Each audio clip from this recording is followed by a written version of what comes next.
Hi friends, இது வந்து ஒரு சூப்பரான மீல் மேக்கர் கிரேவி தான் ஃப்ரெண்ட்ஸ்.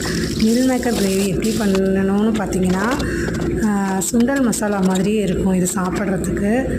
இது வந்து பார்த்திங்கன்னா ஃபஸ்ட்டு மீல் மேக்கரை நல்லா வேக வச்சு எடுத்துட்டு, அதுக்கப்புறம் கொஞ்சம் தேங்காய், இஞ்சி, பூண்டு, பட்டை, சோம்பு, கிராம்பு, அப்புறம் கொத்தமல்லி தூள், மிளகாய்த்தூள், 2 தக்காளி, இது எல்லாத்தையுமே நீங்கள் ஃபைன் பேஸ்ட்டாக அரைச்சிக்கலாம். இல்லை வந்து கொத்தமல்லி தூளும் மிளகாய்த்தூளும் நீங்கள் வேணும்னா நீங்கள் மீன் மேக்கரில் கூட ஆட் பண்ணிக்கலாம் ஃப்ரெண்ட்ஸ்.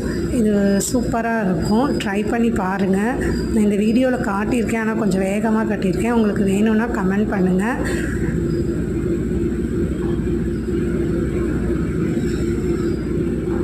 இது வந்து சாட்டர்டே மார்னிங் வந்து மீல் மேக்கர் கிரேவியும் கருவேப்பிலை மோரும் தான் ஃப்ரெண்ட்ஸ் பிரேக்ஃபாஸ்ட்டாக எடுத்துக்கிட்டோம். அதோட வீடியோ தான் இது.